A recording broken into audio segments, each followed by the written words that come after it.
Bonjour, dans cette vidéo, on va s'intéresser à la factorisation d'expressions à partir de cette identité remarquable. Voilà, on va utiliser l'identité remarquable a carré moins b carré égale à a moins b facteur de a plus b. C'est ça mon identité remarquable à connaître par cœur qui va me permettre de factoriser. Alors ici, vous voyez, j'ai 5 exemples. 5 exemples, évidemment, qui vont être proches de cette forme-là. Alors pourquoi celle-ci, pas ça, hein? Dans quel sens ça va fonctionner? Je vous parle de factoriser. Qu'est-ce que c'est que factoriser? C'est faire apparaître une expression factorisée.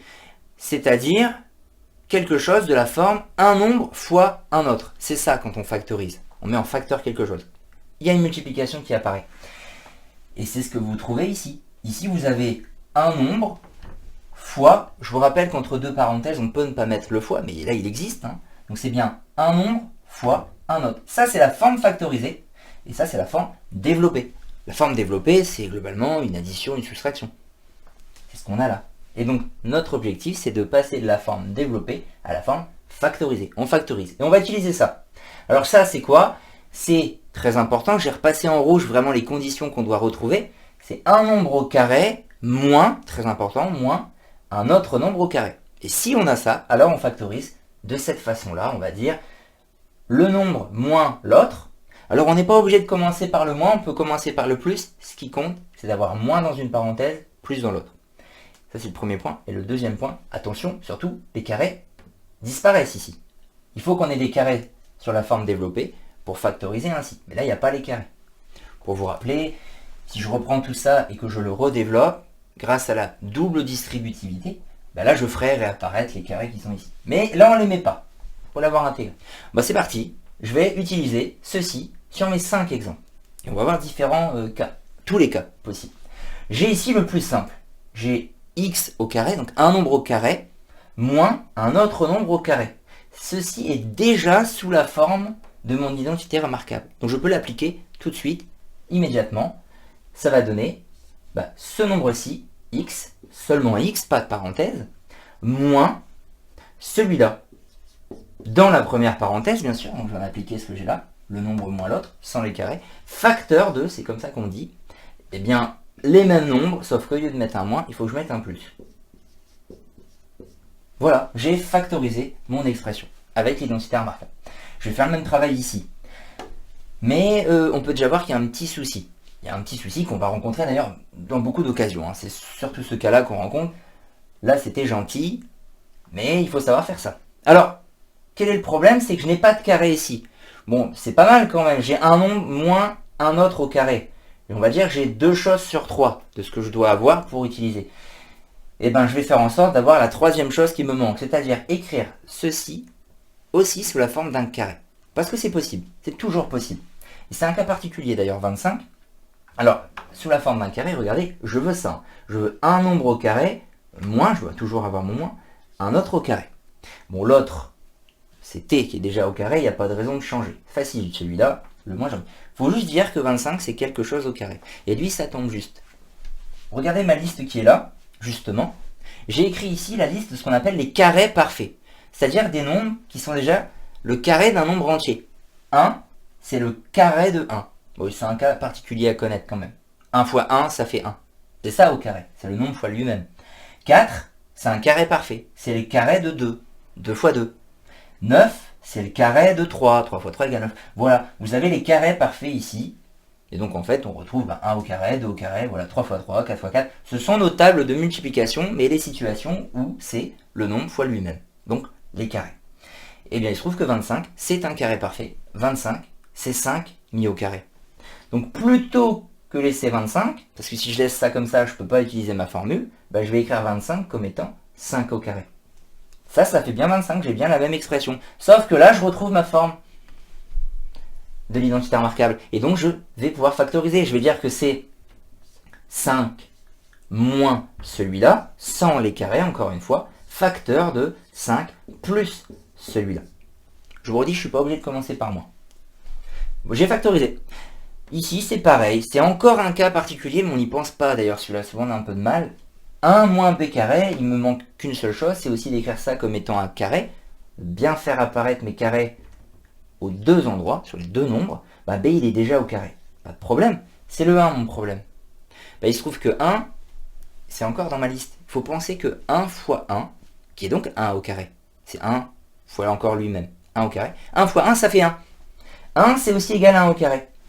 Bah oui, mais en pensant à ça, j'arrive du coup, tout en écrivant en fait la même chose, à faire apparaître des carrés. Je vais pouvoir factoriser. Alors pour vous montrer qu'on n'est pas obligé de commencer par le moins, bah, je vais commencer par le plus cette fois. Donc c'est ce nombre-là, plus celui-là, facteur de les mêmes nombres, et cette fois je vais mettre un moins. Voilà, j'ai bien mon alternance, et vous voyez bien que c'est pas forcément l'inconnu qui est en premier. C'était déjà le cas ici, je ne l'ai pas dit. Voilà, on garde le même ordre, on ne change pas l'ordre.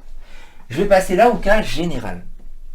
Cas général est enfin le cas un peu plus compliqué, mais qui n'est pas non plus tant que ça. J'ai ici x carré moins 15. Proche, encore une fois, de l'expression que je vais obtenir, un carré moins un autre. D'ailleurs, j'ai déjà écrit, vous pouvez le voir. Seulement le problème, c'est qu'ici, c'est pas encore un carré. Le x, oui. J'ai x carré moins ça, j'ai. Mais 15, il faut que je l'écrive comme étant quelque chose au carré.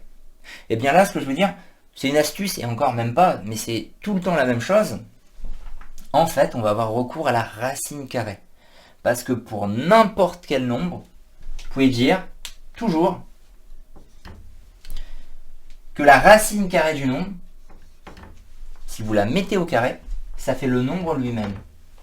En fait, le carré de la racine carrée de 15, ça donne 15.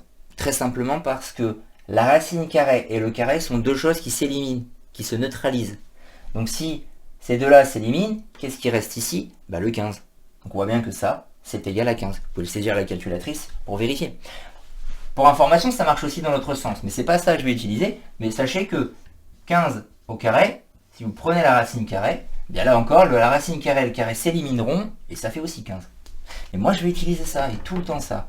Je vais donc dire que 15, c'est égal à racine carrée de 15 mis au carré. Ça fait bien 15, hein, les deux s'éliminent, je vous redis une dernière fois. Mais maintenant, ça y est, j'ai réussi à faire apparaître cette forme. Et donc, je vais factoriser. Et je laisse bien racine carrée de 15. Pourquoi? Parce que c'est pas un nombre qui tombe juste. En fait, c'est très rare que ça tombe juste. Il n'y a qu'ici où ça va tomber juste. Pour tous les autres, on va laisser sous cette forme de la racine carrée. Et on va factoriser. C'est le nombre x moins celui-là, moins racine carrée de 15, facteur de x plus racine carrée de 15.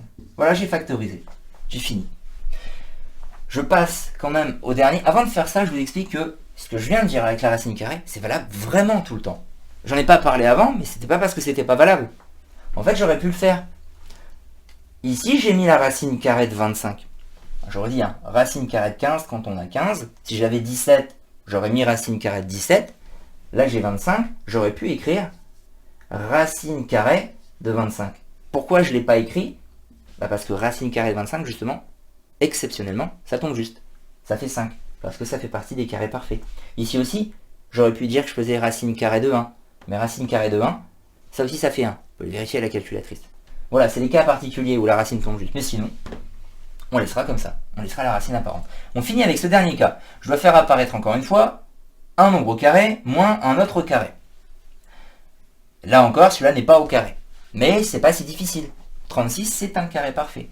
Alors si je ne le sais pas, je fais le coup de la racine qui fonctionne tout le temps. Racine carrée de 36. Mais racine carrée de 36, ça fait 6. Donc voilà, 36 c'est 6 au carré. Donc ce qu'on est d'accord, moins ce petit cas particulier, je vais vous faire une petite explication avant que vous compreniez bien comment ça fonctionne. Parce que là j'ai un carré. Donc vous pouvez vous dire, j'ai fini. J'ai un carré là et là j'en ai déjà un. Oui mais attention, le carré ici n'est présent que sur le A. Il n'est pas présent sur le 9. Pour qu'il y soit, il faudrait des parenthèses. Si on a ceci, regardez, si on a 2A au carré, là oui, le carré, comment il va fonctionner? Avec les parenthèses, l'effet c'est que le carré va être envoyé à la fois sur le A et à la fois sur le 2. Bah oui, parce que 2A au carré, un nombre au carré, c'est le nombre fois lui-même. 2A au carré, c'est 2A fois 2A. On voit bien que les 2 se répètent, que les A se répètent dans ce que je viens de dire. Ça, c'est en fait 2 au carré, A carré. Voilà, les carrés vont sur les deux parce que j'ai mis des parenthèses. Ça donne 4A carré. Mais là, il n'y a pas de parenthèse. Donc le carré n'est que sur le A. Il faut que je sois capable d'écrire 9A carré comme étant quelque chose au carré. Bon, eh bien si je mets A tout seul, mon carré va être envoyé sur le A. je vais récupérer le a carré que j'ai. Donc ça marche bien. Le problème, c'est que le carré va aussi être envoyé sur un nombre que je vais mettre là. Donc un nombre au carré doit donner 9. Bah, le nombre au carré qui donne 9, on peut mettre racine carré de 9 si vous voulez, mais on sait que c'est 3. Si je réécris, je recalcule ça, 3a au carré, c'est 3a fois 3a. 3 fois 3 va me redonner le 9, et le a fois a va me redonner le a carré. Voilà, c'est bien ça. Faut penser aux parenthèses, le carré est envoyé sur les deux. Là, j'ai fini, enfin. Le plus dur était là, à comprendre ceci et à retenir. Maintenant, je vais dire que c'est 6 moins 3a. C'est ça mon nombre mis au carré. Facteur de 6 plus 3a. Voilà, donc retenez bien, les carrés parfaits, c'est assez important de les connaître. Ça me permet d'aller plus vite. Que la racine carrée, c'est très important aussi. On va l'utiliser dans beaucoup de cas, beaucoup de situations. Et l'histoire des parenthèses est un point important également. Voilà,